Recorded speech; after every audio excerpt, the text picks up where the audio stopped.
இருந்தா என்னடா அர்த்தம்? இண்டஸ்ட்ரியிலே அங்கதான் டாப். என்ன டாப்? தமிழ் சுத்தமா பேச வராது. எப்போ ஒரு டென்ஷன் ஏற்படி கோவம் மட்டும் மூக்கு மேல வரும். ரெகுலர் நியூஸ் டைமுக்கு இன்னும் 10 நிமிஷம் இருக்கு.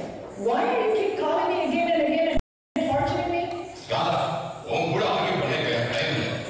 It's urgent. Ramesh, check the camera. Radha, ரெடியா? I am always ready. ஆமா, என்ன நியூஸ் இன்னைக்கு? எதுக்கு இவ்வளவு அவசரம்? அதெல்லாம் நீ ரீட் பண்ணும்போது தெரிஞ்சுக்க. Okay, let's start. 3, 2, 1. Radha, your line.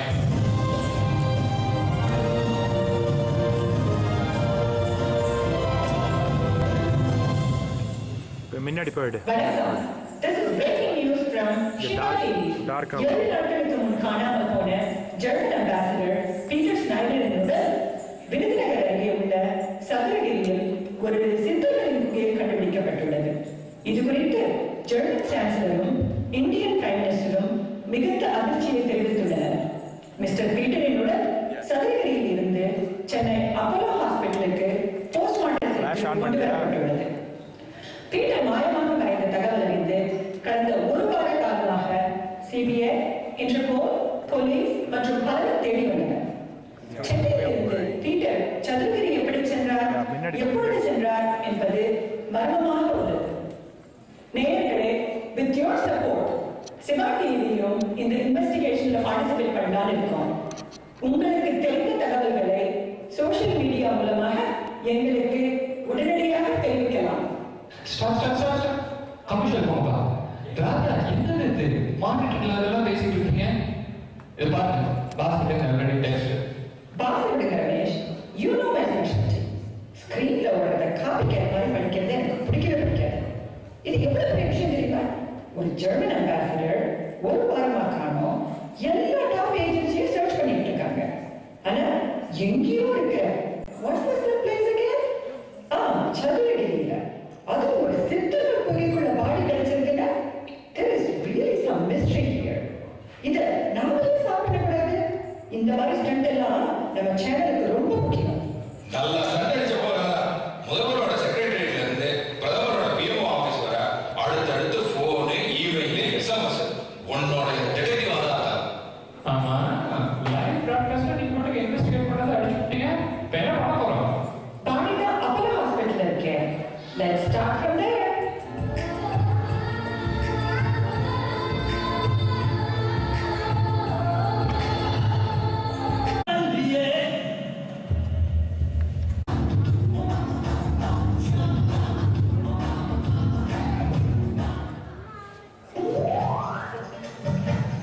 என்ன சூர்யா, இதான் பீட்டரோட பாடியா? எஸ் டாக்டர் மணி. சரி, ஏதாவது டயக்னோசிஸ் ரன் பண்ணீங்களா? நோ டாக்டர், உங்க இன்ஸ்ட்ரக்ஷனுக்காக வெயிட் பண்ணிட்டு இருந்தேன். என்ன இன்ஸ்ட்ரக்ஷன் கொடுக்க? இது ஒரு இன்டர்நேஷனல் இஷ்யூ. பாடியை கத்தியே படக்கூடாதுன்னு ஜெர்மன் கான்சுலேட் மூலமா ஃபேமிலி மெம்பர்ஸ் ரிக்வஸ்ட் பண்ணியிருக்காங்க. டாக்டர், ஒரு இன்ட்ரெஸ்டிங் அப்சர்வேஷன். பல்ஸ் இல்லை, ஆனால் பாடி டெம்பரேச்சர் ட்ராப் ஆகும். ஸ்கின் கூட ஃப்ரெஷ்ஷாக இருக்கு. விருதுநகர் டாக்டர் ஜீவன் ரிப்போர்ட் படி பல்ஸ் ஸ்டாப் ஆகி 3 நாளாவது இருக்கும். போஸ்ட்மார்ட்டம் பண்ணா புரியும். Don't touch. நான் அவசரமா வீட்டுக்கு கிளம்பிட்டு இருக்கேன். அந்த விருதுநகர் டாக்டர் ஜீவனோட ரிப்போர்ட் எடுத்துட்டோம். சாரி டாக்டர், என் டேபிள்ல விட்டுட்டு வந்துட்டேன். இப்போ எடுத்துட்டு வந்துடுறேன். ஓகே, குயிக்கா வாங்க, நான் வீட்டுக்கு போகணும்.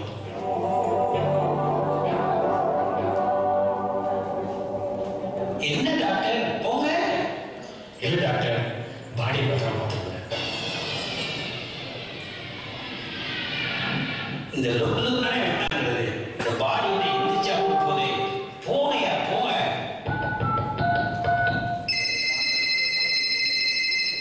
ஹலோ அம்முக்குட்டியா, நான் டாடி பேசுறேன்ப்பா.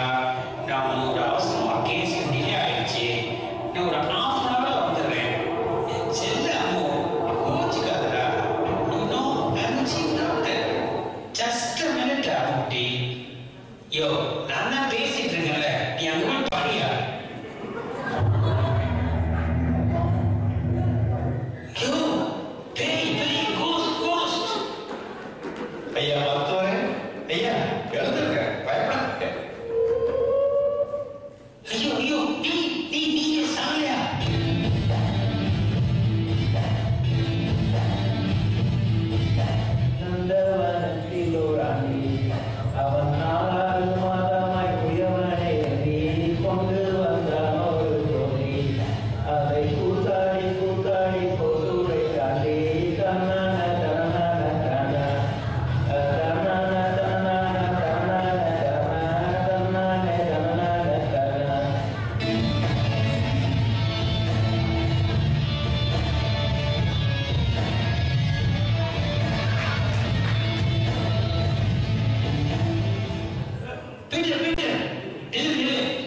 நீ உயிரோட இருக்கியா இல்லையா? என் ஜீவனை வாங்காதையா? சிவன் என்ன வேறில்லை. சிவனாரை அறியல. சிவனாரை அறிந்தபின் சிவனை விட்டிருப்பாரே. இதுக்கும் தாளம் போடணுமா? நீ ஏன் தாளம் போடு? எனக்கு கிருகிருந்து வருது, நான் போய் படுக்கிறேன்.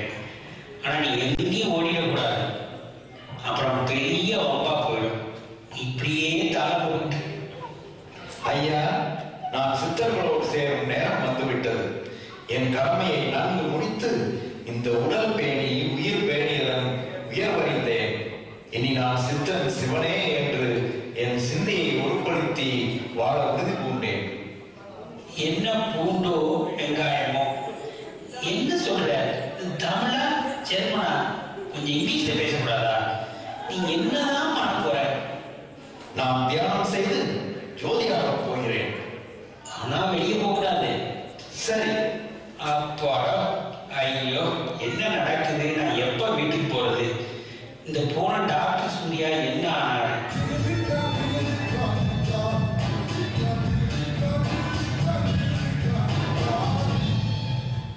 டாக்டர் மணி எங்க போனாரு? யார் அந்த செவத்து கோட் போட்டது?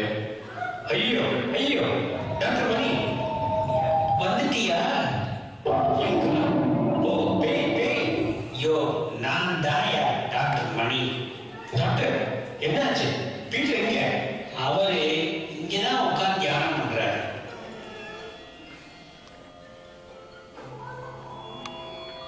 டாக்டர், இந்த தீபத்தை இங்க எப்படி கொண்டு வந்தீங்க? யோ, இங்க வாயா. என்னை பார்த்தா பாவமா தெரியல? நானே பேடிச்ச மாதிரி இருக்கேன். உண்மையிலே பேய் தான் அடிச்சிருக்கு. Hello, security கார்ட்ஸா?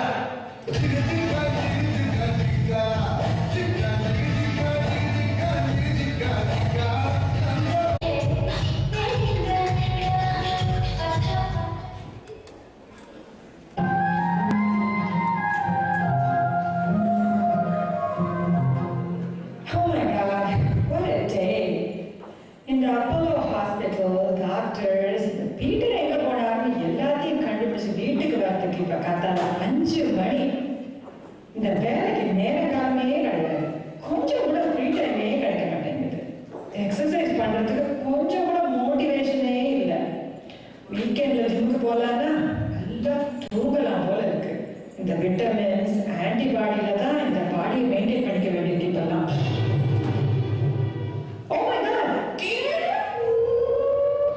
ராதா, நான் உங்கள் கண்களுக்கு தெரிகிறேனா? Are you kidding me? முழுசா முன்னாடி வந்துட்டு கண்ணுக்கு தெரியலனா கேக்குறீங்களா? உங்களுக்கு பத்தி நியூஸ்ல படிச்சேனா? I need to call the police.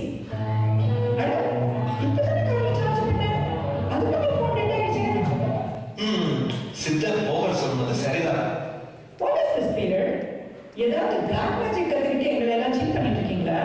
ஒரு அம்பாசிடர் போஸ்ட்ல இருந்த உங்களுக்கு ஒரு சோஷியல் ரெஸ்பான்சிபிலிட்டி இருக்கும்னு நினைச்சோம். ராதா, நீயும் இனி சித்தர்கள் பாதையில் பயணி. Peter, you're a German. What is this Siddha's path?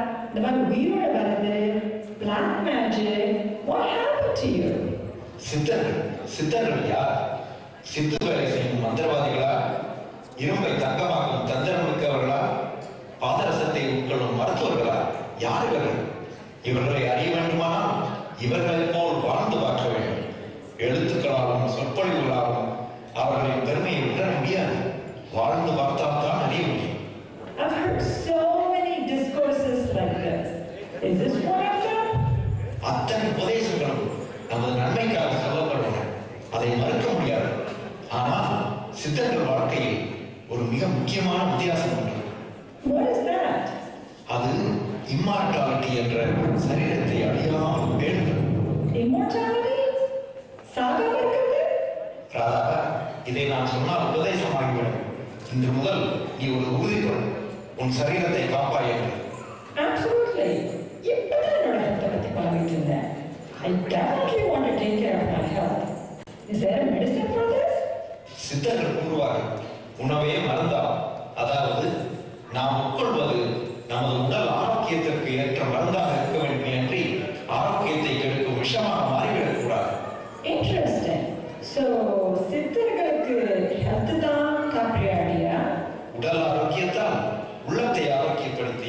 அதில் உலகளந்த இறைவனை தன்னுள்ளே அளந்தார்கள் சித்தர்கள். இந்த சித்தர்ஸ் மெத்தடாலஜி எனக்கு ரொம்ப பிடிச்சிருக்கு. இந்த மெத்தட் நான் எப்படி ஃபாலோ பண்றது? இந்த கணம் முதல் உன் ஒவ்வொரு செயலும் உன் உடலும் உள்ளமும் ஒத்த செயலாக இருக்க வேண்டும். சித்தர்கள் பாதையில் பயணித்து இது சரியானது என்று உனக்கு தோன்றும் பொழுது அதை நீ மற்றவர்களுக்கு எடுத்துச் சொல். உன் பாதையில் நான் எப்பொழுதும் துணை இருப்பேன்.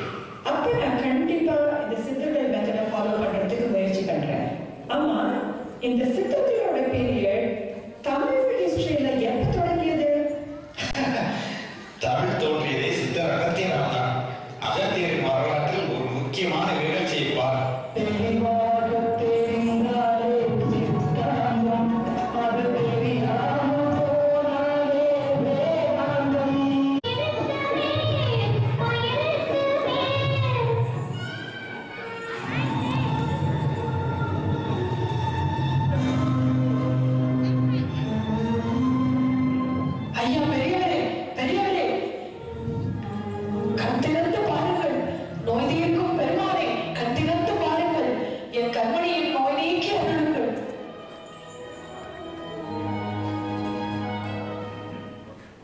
யாரம்மானி, எதற்காக இந்த காடு மலை தாண்டி இங்கு வந்தாய்?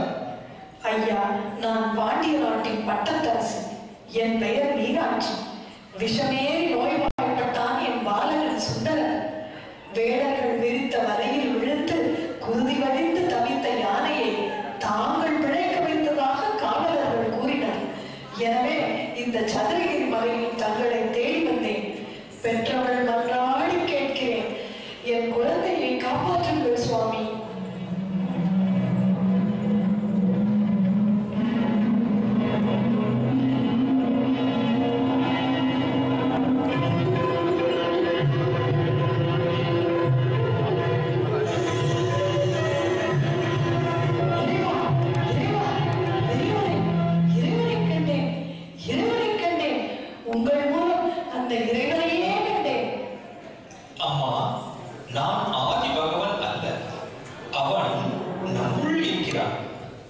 என்ன, இறைவன் நம்முள் இருக்கிறான்?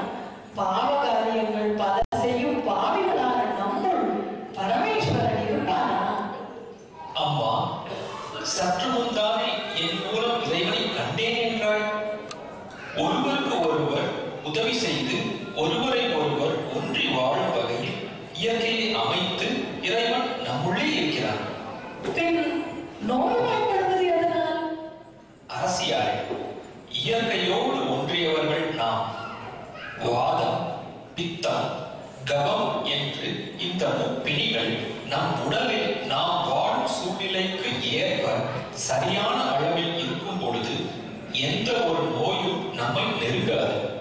ஆனால் சூழ்நிலை காரணமாகவோ, நாம் உட்கொண்ட உணவின் காரணமாகவோ, ஆற்றிய பணியின் காரணமாகவோ இந்த முப்பிணிகளின் அளவு மாறும் பொழுது நாம் பிணியால் பாதிக்கப்படுகிறோம். நம்மை பாதித்த பிணிக்கு தேவையான இலைகள், காய்கள், கனிகள், வேர்கள் என்று நமக்கு அருகிலேயே இயற்கையாக இறைவன் மருந்தையும் அளித்துள்ளான். இவையெல்லாம் அறிவையும் ஆண்டவன் அருளியுள்ளான். அப்படியானால் உடல் ஊனமுற்று இருப்பது எதனால்? மகாராணி, நோய் என்பது நாம் உட்கொள்வதிலும் வெளியில் கழிப்பதிலும் ஜீரணிக்க முடியாமல் உடலில் விஷமாக தேங்கி விடுவதால் ஏற்படுவதென்றால், ஊனம் என்பது நமது உடல் உறுப்புகளின் வளர்ச்சி பாதிக்கப்படுவதால் ஏற்படுவது. அதற்கு ஏதும் மருத்துவம் உண்டா? உண்டு. சில சிகிச்சைகள் பாதிக்கப்பட்ட உறுப்புகளை அறுத்து மாற்றுவதால் சரி செய்யப்படும். காது இழந்தவருக்கு கழுதையின் காது பொருத்தப்பட்டது. மனதால் பாதிக்கப்பட்டவருக்கு பக்குவமாக குணமறிந்து சேவை செய்து குணப்படுத்தப்பட்டது. போரிலே கால் இழந்தவருக்கு மரக்கட்டைகள் வைத்து தைக்கப்பட்டது. இப்படி ஏதாவது ஒரு நோயால் நாம் பாதிக்கப்படத்தான் வேண்டுமா? நோயற்ற வாழ்வு என்பது மனிதனுக்கு கிடையாதா? தள்ளாத வயதில் உடல் அனைத்தும் தளர்ந்து நாடி நரம்புகள் ஒடுக்கி தன்னைத்தானே பேணிக் கொள்ளும் திறமை இழந்து சுற்றத்தாருக்கு ஒரு பெரும் பாரமாக, அப்பப்பா என்ன ஒரு கொடுமையான வாழ்வு! இந்த வாழ்வை வாழத்தானா இறைவன் நம்மை படைத்தான்? சிரஞ்சீவியாக வாழ சாகா வரம் கொடுத்துள்ளார். சாகா வரமா? அது சாத்தியமா? ஜனித்த அனைத்து சீவன்களும் மரணிக்கத்தானே வேண்டும். இந்த சீவனே சிவன். இந்த உண்மையை உணர்ந்து கொண்டவர் சிவனை தாங்கி நிற்கும் இந்த தேகத்தை எந்த ஒரு நோயும் மனதாலும் உடலாலும் பாதிக்கப்படாமல் பாதுகாப்பார்.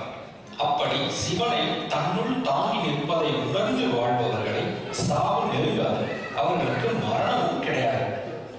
இது எப்படி சாத்தியமாகும்? நாம் சீவன் தான் சிவன் என்பதை எப்படி உணர்வது? அரசி, இயமம், நியமம், ஆசனம், பிராணாயாமம், பிரத்யாகாரம், தாரணை, தியானம், சமாதி என்ற 8 கட்டுப்பாடுகளை உள்ளடக்கி அஷ்டாங்க யோகா என்னும் யோக சூத்திரம் மனிதனின் அத்தனை நோய்களையும் தீர்த்து சாகா வரம் பெற அருள் கொடுக்கும். இந்த 8 பயிற்சிகளையும் மேற்கொண்டு தன் சரீரத்தை பேணி தன்னுள் இருக்கும் சிவனை கண்டு வாழும் சித்தி கொண்டவன் சித்தன் என்று அழைக்கப்படுவான். சீவனை சிவனாக காணும் சித்தம் கொண்டவன் சித்தன். என் அகக்கண்ணை திறந்து வைத்த நீங்களே அகத்தியர் ஆவர். அகத்தியரே, இறைவன் படைப்பில் ஒரு அற்புதம் இந்த பூமி. இப்புவியில் காணும் உயிருள்ள உயிரற்ற பொருட்கள் அனைத்துமே ஒன்றையொன்று சார்ந்து வாழும் அதிசயம் வியப்பிற்கும் வியப்பானவை. அதற்கும் மேலாக அயராது உழைக்கும் தேகத்தை நமக்கு கொடுத்து அதில் சீவனே சிவனாக இறைவன் வீற்றிருப்பது அவனுடைய கருணையின் உயர்ந்த எடுத்துக்காட்டு. நம்முள் இருக்கும் இறைவனை வாழ்த்தி வணங்க வேண்டும் என்றால் அவன் இருக்கும் இத்தேகத்தை பேண வேண்டும். அல்லும் பகலும் இத்தேகத்தின் நல்வாழ்விற்கு வழிகாண வேண்டும். உள்ளே உறையும் இறைவனை அறிந்து தெளிவதே இப்பிறவியின் பயன் என்று சித்தம் கொண்டு வாழும் சித்தரே. ஆம், சீவனும் சிவனும் ஒன்று. சித்தரே, உங்கள் உதவி தமிழுக்கும் தமிழகத்திற்கும் ஏன் இந்த தரணிக்கே பெரும் உதவியாக இருக்கும். தங்கள் தெளிந்த அறிவை தமிழ் இலக்கணமாக, சித்த மருத்துவமாக, இன்னும் பல பல நூல்களாக எழுதுங்கள். அகத்தியர் ஆதரித்த தமிழ் மொழியாக நம் மொழி தரணியில் வளரட்டும். சித்தர்கள் சித்தரித்த மொழி இம்மொழி. சித்தர்கள் தொடங்கி வைத்த நம் தமிழ் மொழி மருத்துவம், உடல் பேணல், வர்மக்கலை, உணவு கட்டுப்பாடு, உள்ளிருக்கும் இறைவனை உணரல் என்று மனித வாழ்வின் அர்த்தத்தை போதிப்பதாக இருக்கட்டும். சித்தர்கள் ஆதரித்த இம்மொழியை மேலும் மேலும் வளரச் செய்ய மதுரையில் சங்கம் வளர்த்து இந்த பாண்டிய பேரரசு ஆதரிக்கும் என்று உறுதி கூறுகிறேன்.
சரியா சொன்னீங்க.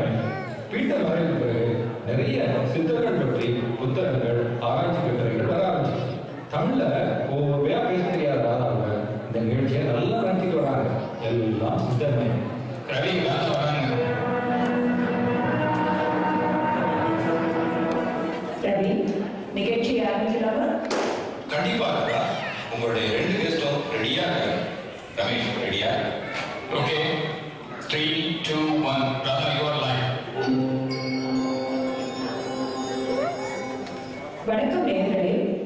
சித்தர்களின் சிந்தனை என்ற இந்த நிகழ்ச்சிக்கு உங்களை மகிழ்ச்சியுடன் வரவேற்கிறேன்.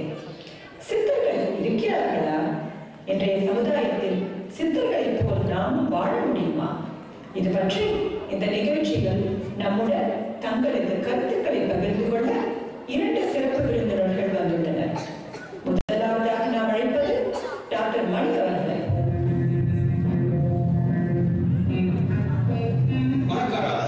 வணக்கம் டாக்டர் மணி.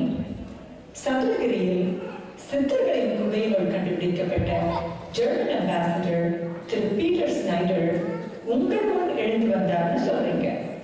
எழுந்து மட்டும் வர்றதா, எந்திரிச்சு பாட்டு பாடி டான்ஸ் எல்லாம் ஆன. என்ன பாட்டு பாடினாருன்னு சொல்ல முடியுமா? அதெல்லாம் மறந்துருச்சுடாதா.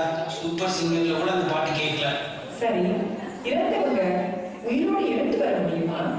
உங்க கேள்வியே சரியில்லை. இறந்தவங்களா எழுந்து வர முடியாது. இறந்ததா நம்ம ராங்கா டயக்னைஸ் பண்ணியிருந்தா அவங்க திரும்ப நினைவு திரும்பி வர முடியும். அப்படி எத்தனையோ கேஸ்ல நம்ம பேப்பர்ல பார்த்துருக்கோம். அண்மையில் கூட இறந்துட்டுதா எண்ணி ஒரு நாளா அழுது புலம்பி உறவினர்கள் என் பாடையில உட்கார வைக்கிறப்ப நினைவு திரும்பி அவர் எழுந்ததும் கூட்டமே ஓடிட்டதா நீ சொல்லு. அப்போ இறந்தவர்கள் எழுந்து வர முடியும். நீங்க டெக்னிக்கல் டேர்ம் கரெக்டா சொல்லணும். இறந்ததா தப்பான டயக்னைஸ் பண்ணப்பட்டவங்க நினைவு திரும்பி எழுந்திருக்காங்க. டோட்டலி டெட் அப்படின்னு கன்ஃபார்ம் பண்ணதுக்கு அப்புறம் எழுந்து வர்றது இட்ஸ் இம்பாசிபிள். அப்போ பீட்டர் ஸ்னைடரை பத்தி நீங்க என்ன நினைக்கிறீங்க?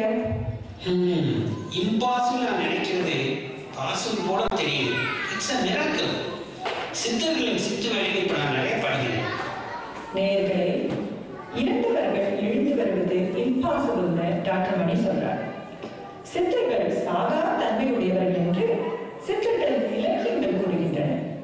இது பற்றி நமக்கு தெளிவு கூற நமது 2வது விருந்தினரை வரவேற்கலாம். வணக்கம் திரு மூலர் அவர்களே. வணக்கம் ராதா. வணக்கம் டாக்டர் மணி அவர்களே. ஐயோ ஐயோ, இவர் தான் பீட்டர் ஸ்னைடரா? புரியுங்க ஐயா, நான் எங்கும் போகவில்லை. என்னை பிடிக்கவும் அவசியமே இல்லை. அதெல்லாம் சரி, நீங்க பீட்டர் ஸ்னைடரா இல்லையா? பீட்டரை பற்றி கேள்விப்பட்டிருக்கேன், ஆனா நான் பீட்டர் இல்லை. அதே அதே அதே பாட்டு தான். இந்த பாட்டு தான் அன்னைக்கு பீட்டர் பாடினார். நீங்க பீட்டர் உடம்பு எடுத்துட்டு தப்பிச்சிட்டீங்க. உங்களுக்கு எப்படி இந்த பாட்டு தெரியும்? மணி, இது சித்தர்களின் பாடல். சித்தர்களை பற்றி ஆராய்ச்சி செய்து வரும் எனக்கு இந்த பாட்டு தெரியாம இருக்குமா? அது என்ன பாட்டு? நந்தவனத்தில் ஓர் ஆண்டி, அவன் 4வது மாதமாய் குயவனை வேண்டி கொண்டு வந்தார் ஒரு தோண்டி, அதை குத்தாடி குத்தாடி தோற்றுடைத்தாடி. அப்படியே ஆளுங்க தனநன்ன தானே. எனக்கு சந்தேகமே இல்லை, இவர் தான் பீட்டர் ஸ்னைடர என்னவோ பண்ணி சித்து வேலை பண்ணியிருக்காரு. சித்தர்கள் நம் உடலை பேணுவதே நம் முதல் கடமை என்று சொல்கிறார்கள். அப்படி பேணாதவர்களுக்காக எழுதப்பட்ட பாட்டு இது. அப்படின்னா 10 மாதங்கள் தன்னை படைத்தவனை வேண்டி நின்று பெற்ற இந்த சரீரத்தை மனம் போல் கூத்தாடி கூத்தாடி அழித்து செல்வ செழிப்புமிக்க நந்தவனமான இந்த பூமியில் தான் பெற்று வந்த உடலையும் தொலைத்து ஆண்டியாக நிற்கிறார் என்கிறார் சித்தர். சரி, இன்னொரு பாட்டு பாடுனீங்க, அது என்ன பாட்டு? இப்போ ஒரு பாட்டு தானே பாடினேன். நீங்க இப்ப பாடுறது கேட்கல, அன்னைக்கு இன்னொரு பாட்டு பாடுனீங்களே. என்னைக்கு? இன்னைக்கு தானே நம்ம பார்க்கிறோம். இந்த விளையாட்டு வேணாம். ஓகே திரு மூலர் அவர்களே, சரீரத்தை பார்த்துக் கொள்ள வேண்டும் என்ற ஒரே தத்துவம் தான் சித்தர்களின் தத்துவமா? உடலை பேணி சிவனை பேணுவதால் வெகு விரைவில் சிவனும் சிவனும் பேர் அல்ல என்ற உண்மை விளங்கி சிவன் மறைந்து சிவன் மட்டுமே தோன்றும். இதைத்தான் சித்தர் பெருமான் சிவன் என்ன சிவன் என்ன வேறில்லை, சிவனார் சிவனாரை அறிகிற, சிவனார் சிவனாரை அறிந்தபின் சிவனார் சிவனை விற்றிருப்பாரே என்கிறார். சந்தேகமே இல்லை, இந்த 2 பாட்டையும் அப்படியே வரிசையா பாடுறார். இவரே தான் அவர், இல்லைன்னா அவர் தான் இவர். டாக்டர் மணி, கொஞ்சம் கவனிங்க. திரு மூலர் அவர்களே, உடலை கவனித்துக் கொள்ள வேண்டும், தன் உடலுள் இருக்கும் சிவனை உணர வேண்டும். இந்த கருத்துக்களை தழுவி வாழ்வதுதான் சித்தர்கள் கொடுத்த பாதையா? இது தவிர சித்தர்கள் வேறு ஏதாவது செஞ்சிருக்காங்களா? சித்தர்கள் தான் தமிழ் சமுதாயத்தின் அடித்தளம் என்பது மிகையானது. தமிழ் என்ற மொழியினை நமக்கு அளித்தவர் சித்தர் அகத்தியர். இயற்கையை படித்து எவ்வகையில் எப்படி எவ்வளவு உணவு உண்ண வேண்டும் என்று பதார்த்த குண சிந்தாமணி என்று ஒரு மாபெரும் காப்பியத்தை 2000 வருடங்களுக்கு முன்பே எழுதியுள்ளனர் சித்தர்கள். நமது உடலின் நரம்புகளை அறிந்து வர்மக்கலை என்ற நூலை எழுதியுள்ளனர். இயற்கையையும் உடலையும் அறிந்து சித்த மருத்துவம் என்று பல சித்தர்களும் மருத்துவ நூல் எழுதியுள்ளனர். சித்தர்களின் பாதிப்பு நம் தமிழ் மொழியில் எப்படி இருந்தது என்பதை உணர வேண்டுமானால் பொய்யாமொழி புலவன் என்று போற்றப்படும் வள்ளுவன் கூட நோய் நாடி, நோய் முதல் நாடி, அது தணிக்கும் வாய் நாடி வாய்ப்ப செயல் என்று மருந்துக்கு ஒரு அதிகாரமே கொடுத்து பாடியுள்ளான். கேட்பதற்கே மிகவும் வியப்பாகவும் பெருமையாகவும் உள்ளது. சரி, மருத்துவம், வர்மம், உடல் பேணுதல், சிவனை உணர்தல், இது மூலம் சித்தர்கள் சொல்லும் மரணமற்ற வாழ்வு பெற முடியுமா? அது சாத்தியமா? அழிவற்ற பொழிவு என்பதுதான் சித்தர்களின் கொள்கை. அதை உண்மை என்று உணர்த்துகிறது தஞ்சாவூர் பெரிய கோயில். அது எப்படி? அதை அறிய நாம் ராஜராஜ சோழன் காலத்துக்கு செல்வோம்.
அப்பொழுது சிவலிங்கம் ஒன்று கண்டு தன் மனம்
வந்தேன் சிவனே வந்தேன் சிவனே என்னை தந்தேன் சிவனே வந்தே சிவனே வந்தே சிவனே என்னை தந்தேன் சிவனே.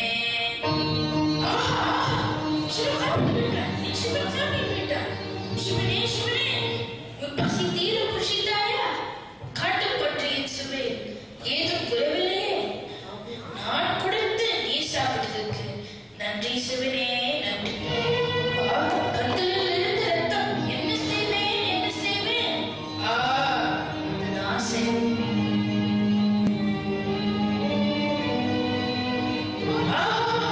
நன்றி சிவனே நன்றி. என்ன இது சிவனே உனக்கு ஏன் இவ்வளவு கஷ்டம்? சரி சரி என்னோட இந்த கண்ணே சிவனே உனக்கு அழைக்கிறேன். ரெண்டு கண்ணும் போச்சுன்னா ஈஸ்வரன் கண் இருக்கும் இடம் எப்படி தெரியும்?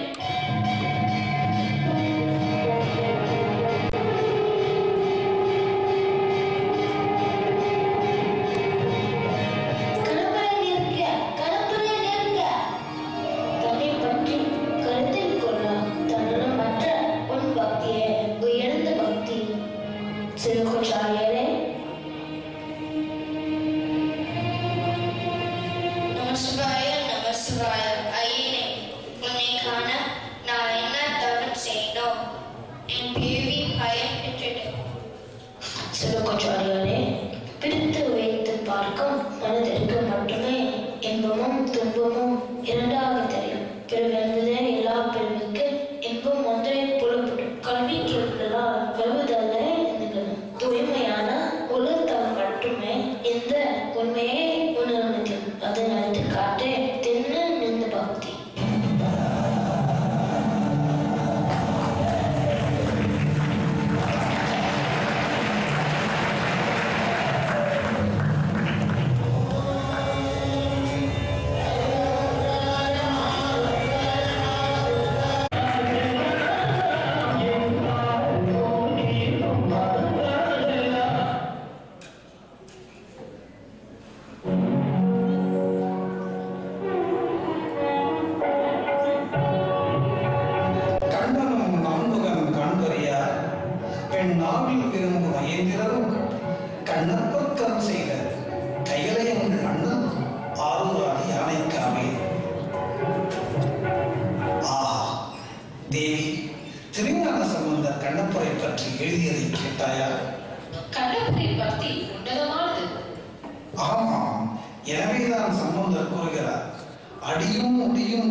என்ன கூறினார் கருவூர் சித்தர்?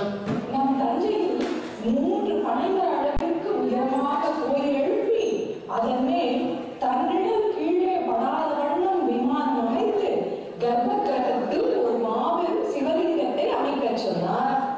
உடனே ஒப்புதல் அளித்து நேராக உன்னை காண வந்தேன். காலதாமதமின்றி இந்த பணியில் இறங்குவோம் வா. சிவன் அருளி விட்டார். சிறப்பான பணி. உடனே புறப்படுவோம். வாருங்கள். சரிதான். நல்ல அக்கா, நல்ல தம்பி. உலகம் சிரிக்கப் போகிறது. பின்னென்ன, தஞ்சை மண்ணில் 3 பனைமரம் உயரமுள்ள கோயில், பின் அதன் நிழல் கீழே படா வண்ணம் விமானம். இதை கட்ட சித்தர் சொன்னாராம். ஏன், எதற்கு, எப்படி முடியும் என்று எதுவும் கேட்காமல் அக்கா ஓடி வந்தாராம்.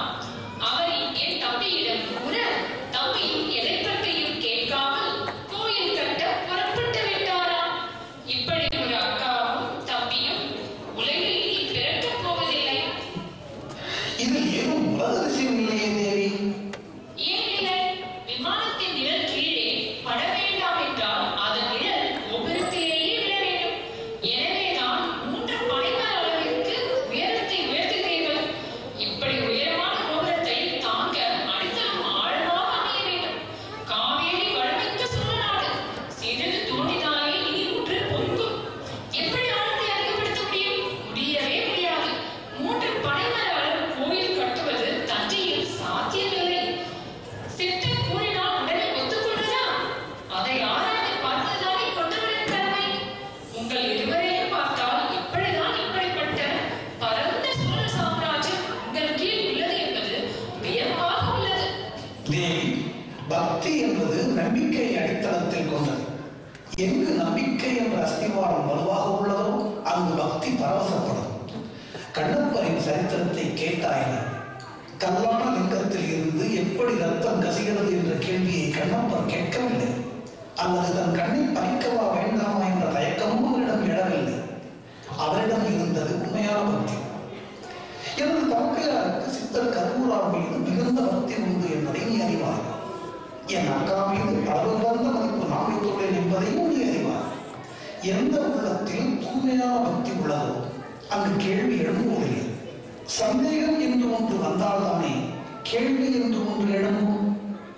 நம்பிக்கை என்ற அடித்தளம் வலுவற்று இருந்தால்தானே சந்தேகம் வலுவுடன் எழும். தேவி, சித்தர் வாக்கு சிவன் வாக்கு. இதை நான் உளமாற உறுதியாக நம்புகிறேன். சற்று முன் நீ கேட்டாயே, புராண கால பக்தர்களைப் போல இந்த கரிகாலத்தில் யாரும் உண்டா என்று. ஆமா, தங்கள் தம்பியும் கண்ணப்ப நாயனார் போல் பக்தர்கள் உண்டு என்று கூறினார். நாயன்மார்கள் மட்டுமல்ல, புராண இதிகாசங்களில் வரும் சிவனடியார்கள் சிவன் அருகிலேயே இருந்ததாக நாம் கேட்டுள்ளோம், படித்துள்ளோம். ஆனால் இந்த கரிகாலத்தில் கூட சிவனை தன்னுள்ளே கண்டு தரிசித்து சிவனின் சிந்தையாகவே தன் சித்தத்தை செலுத்தி வரும் சித்தர்கள் இருக்கிறார்கள். என்னை தவறாக எண்ண வேண்டாம். உங்கள் பக்தியையோ சித்தரின் திறமையையோ நான் மறுக்கவில்லை. ஆனால் ஏன் என்ற கேள்விதான் பகுத்தறிவு கண்டனம் அல்லவா? எவ்வளவு பெரிய கோயில் நம்மால் கட்ட முடியுமா? எப்படி விமானத்தை 3 பனைகளை உயர்த்துவீர்கள்? எப்படி அடித்தளம் விடுவீர்கள்? அதற்கு எத்தனை பணியாளர்கள் தேவை? எத்தனை சிற்பிகள் தேவை? எல்லையில் பாதுகாத்து நிற்கும் நமது படைக்கு செலவு செய்யாமல் செல்வத்தை கோயில் படைக்கு செலவிட வேண்டும். கொல்லும் பட்டறையில் ஆயுதம் படிக்காமல் புலிகளும் கோடாரிகளும் செய்ய வேண்டும். போருக்கு யானையை பழக்காமல் கற்களை நகர்த்தவும் தரிசுகளை சுமக்கவும் பழக்க வேண்டும்.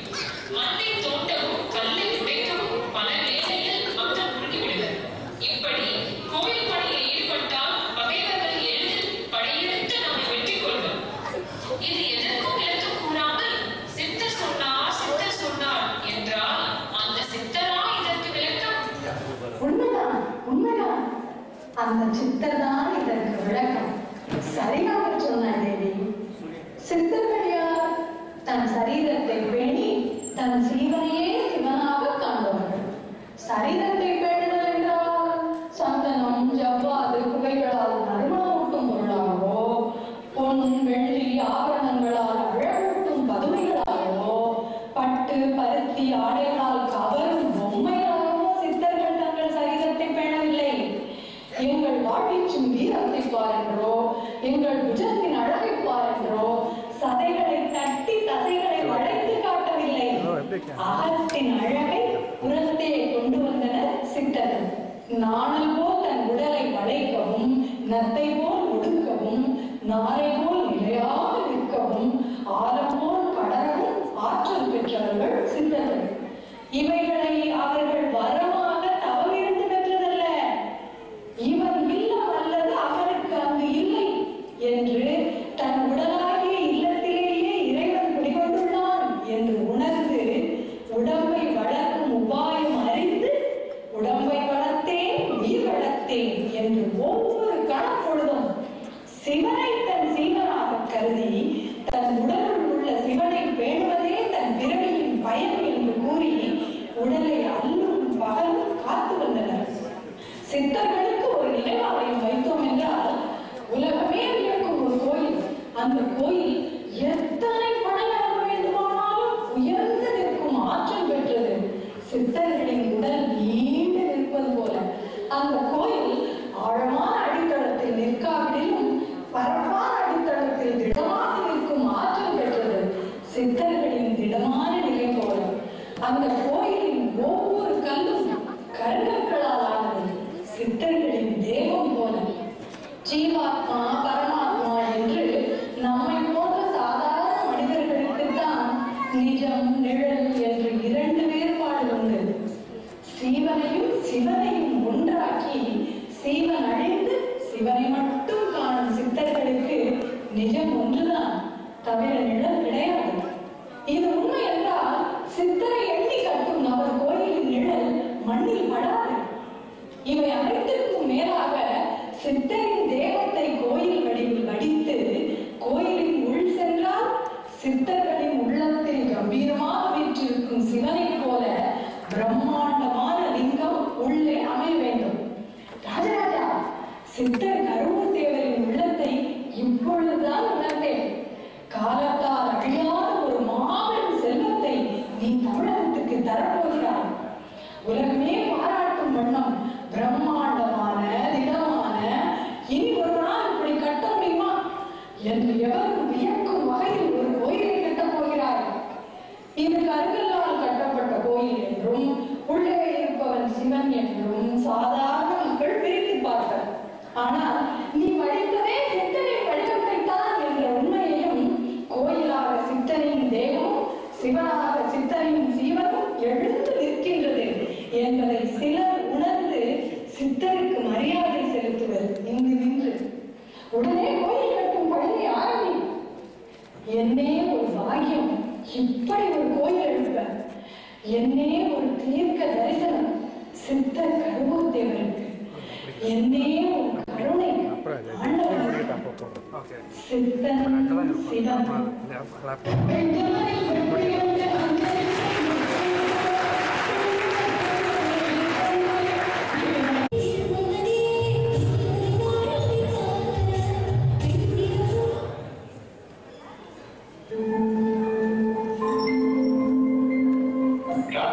கொஞ்ச நாள் காமிச்சிட்டு வரேன். உங்க நடவடிக்கைகள் ஒரு பொருள் தெரியுது.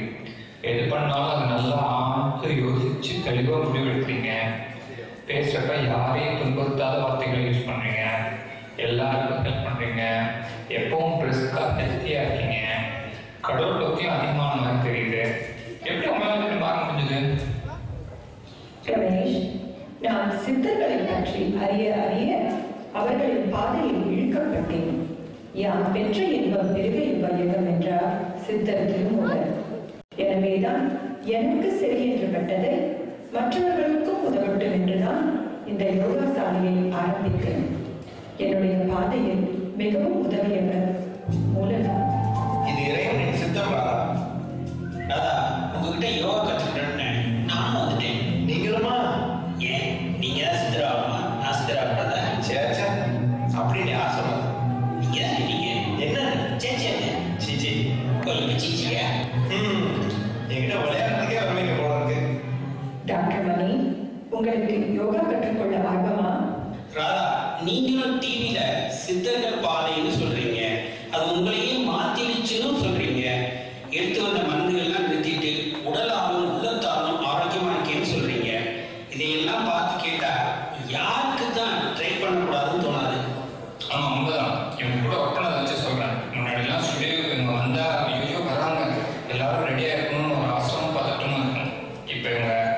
எப்போ வருவாங்க, நம்ம டென்ஷன் எல்லாம் எப்போ போயிருந்தேன்னு ஒரு பாசிட்டிவ் எனர்ஜி கிரியேட் பண்ணிட்டாங்க.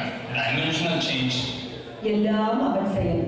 டாக்டர் மணி, யோகால ஒன்றான ஆசனம் கற்றுக்கொள்ள முதலில் திடமாக நேராக நிற்க வேண்டும். செல்வா, இவர்களுக்கு கொஞ்சம் செய்து காண்பிக்கிறீர்களா?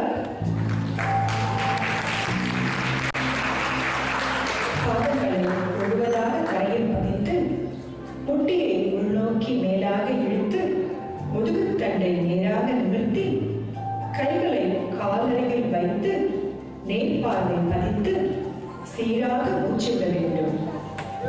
பின் வயிற்றை உள்நோக்கி இழுத்து காற்றை கீழிருந்து மேல் நிரப்புவது போல் உள்ளிழுத்து கைகளை உயர்த்தி வணங்க வேண்டும். பின் காற்றை மேலிருந்து வெளியேற்றுவது போல் மூச்சை விட்டு கைகளை கீழே இறக்க வேண்டும். ஆமா, இப்படியே எவ்வளவு நேரம் நிக்கணும்? இன்னும் நீங்க நிக்கவே இல்லையே. நின்னதுக்கு அப்புறம் எவ்வளவு தெரிஞ்சதானே ஒன்று தெரியும் கவுண்ட் பண்ண வசதியா இருக்கும்.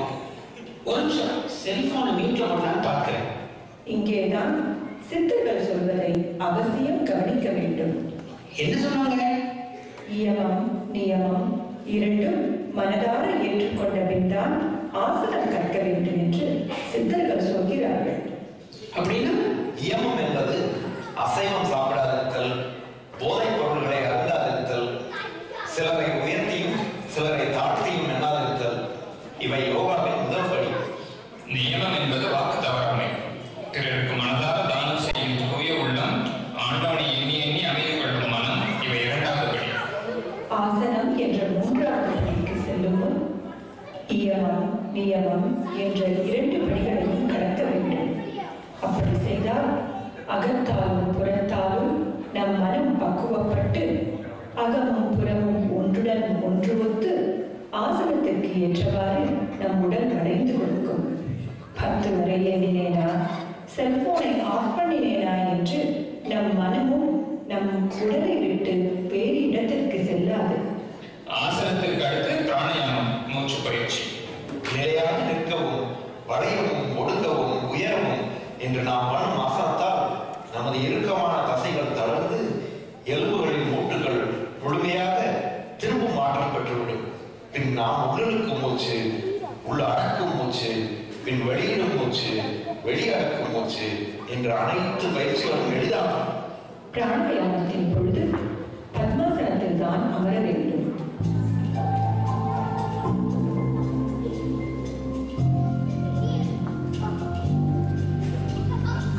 ஆசனத்தை கற்று உடலை வளைத்து எளிமைப்படுத்தி பிராணாயாமம் செய்து மூச்சை அடக்கியது. அடுத்தபடி பிரத்யாகாரம். அனைத்து புலன்களையும் உள்ளே அடக்கலாம். நாவிக்கு 12 அங்குலம் கீழே மனதை உறுதியாக செயல்படுத்தும் சக்தி அடைந்தால் நம்முள் சிவனை காணலாம். இங்கேதான் சித்தர்கள் கூறும் குண்டலினி பாம்பு போல் வட்டமாக சுருண்டுள்ளது. குண்டலினியை உணர்ந்த பின் மூக்கிற்கு 12 அங்குலம் கீழே நிலையாக மனத்தை செலுத்தினால் சித்திகளை தரும் சித்த யோகம் கிடைக்கும். பின் தொண்டையின் நடுவில் மனத்தை செலுத்தினால் வட்ட ஒளி நம்மை சுற்றி ஒளிப்பது புலப்படும். பின் நம் உடலில் வாயு உள்ளேயும் வெளியேயும் செல்லாமல் அடக்கி கண்களையும் கால்களையும் திறந்து அமர்ந்தால் பேச்சு மூச்சு இல்லாதது போல் தோன்றும். காலத்தை வெல்லும் சக்தி கிட்டும். இறுதியாக புருவத்திற்கு நடுவே மனதை செலுத்தும் சக்தி பெற்றால் ஜீவன் விலகி சிவனுடன் ஐக்கியமாகும் பாக்கியம் உண்டாகும்.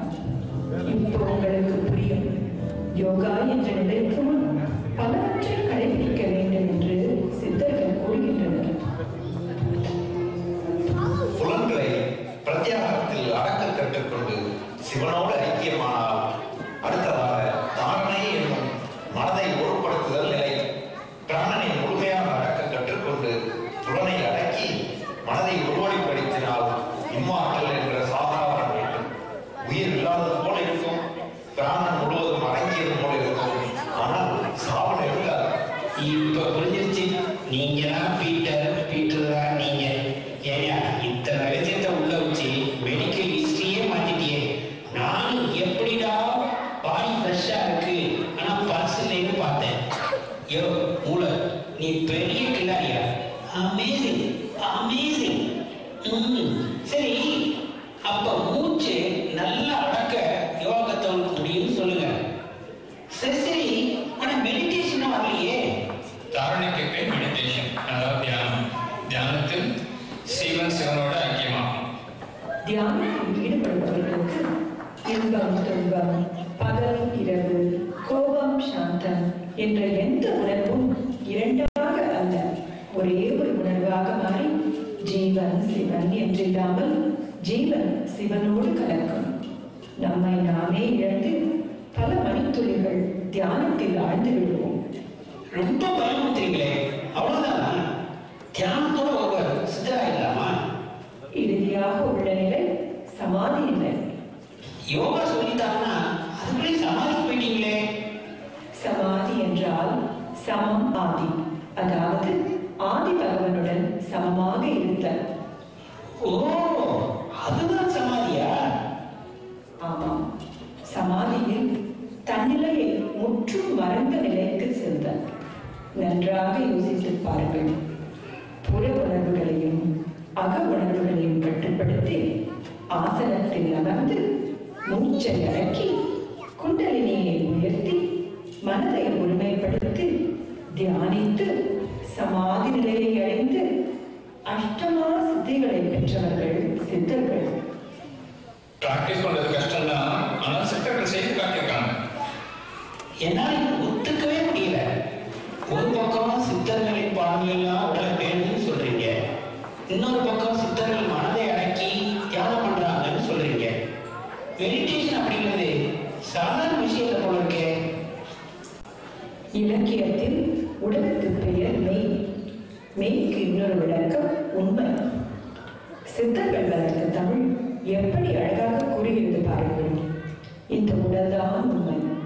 மெய்யான இந்த மெய்யை மெய்யே மெய்யென மெய்யறிந்து மெய்யின் மெய்மையை மெய்யென மெய்த்து பாடி மெய்யே மெய்யே மெய்மையிலும் மெய்மையே மெய்யாலும் மெய்யுந்த மெய்மை காண்பேன் என்று உறுதி கொண்டவர்களால் மட்டுமே ஆசனத்தை தாண்டி பிராணாயாமம் செல்ல முடியும். மெய்யான இந்த உடல் பொய்யான வாழ்வால் உடனே பட்டுவிடும். காயமே இது பொய்யடா, வெறும் காற்றடைத்த பையடா என்று நோயுண்டவே மெலிந்து நொந்த நாள் போதாதோ. எனவேதான் மெய்யான உடலை ஆசனத்தில் நிலையாக வைக்கும் முன் புற உணர்வுகளையும் அக உணர்வுகளையும் கட்டுப்படுத்துதல் அவசியமாகிறது. உடலின் ஆரோக்கியத்திற்கு பின்பே உள்ளம் ஆரோக்கியமடையும். பிராணனை அடக்கும் உண்மை விளங்கும். தன்னுள்ளே இருக்கும் சிவன் தோன்றுமா. சித்தர்களின் சிந்தனை என்றும் வெளிப்படையானது. அவர்கள் எதையும் மறைக்கவில்லை. கற்றவற்றை தான் பெற்ற இன்பம் பெருக இவ்வையகம் என்று அனைவருக்கும் பகிர்ந்தனர். இயற்கையை அறிந்து சித்த மருத்துவத்தை தந்தனர். சாப்பிடும் முறைகள் வகைகள் அனைத்தும் மொழிந்தனர். அனைவரும் யோக நிலையை அடைய வேண்டும் என்பதே அவர்களின் எண்ணமாக இருந்ததை அறிய முடிகிறது. யோகா முழுவதும் கற்ற சித்தர்கள் மரணத்தை வென்றவர்கள். ராமலிங்க அடிகளார் தன்னை ஒரு வீட்டில் அழைத்துக் கொண்டு தீபமாய் மறைந்தார் என்று பிரிட்டிஷ் கலெக்டர் கார்ஸ்டன் தன் குறிப்பில் கூறியுள்ளார். சதுரகிரியில் அகத்தியர், போகர் என்று 18 சித்தர்களும் அமாவாசை அன்று வந்து போனதை பார்த்ததாக இன்றும் சிலர் கூறுகின்றனர். இது சாத்தியமா? இம்மார்டாலிட்டி, அதாவது சிரஞ்சீவி என்ற சாக அவரம் பெற முடியுமா என்று ஆராயும் பொழுது விஞ்ஞான உலகில் ஒரு அதிசயம் நடந்தது.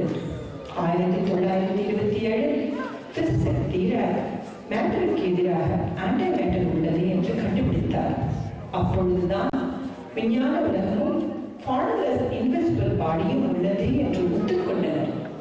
தியானத்தில் இறைவனோடு ஐக்கியமாகிய சித்தர்கள் தாங்கள் விரும்பும் நேரம் கண்ணுக்கு தெரிந்த உடலை ஜோதியாக்கி கண்ணுக்கு தெரியாதவனம் சமாதியாகி தன்னிலை மறந்து வாழ்கின்றனர். ஆமாம், சித்தர்கள் மரணம் இல்லாதவர்கள். இந்த உடலை மனதார விரும்புபவர்கள், உடலில் சிவனை தாங்குவதில் எல்லையில்லா ஆனந்தம் கொள்பவர்கள். சித்தம் சிவம்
இந்த அருமையான நாடகத்தை நமக்கு வழங்கிய திரு செல்வா அவர்களை நமது தலைவர் கௌரவிக்கிறார்கள்.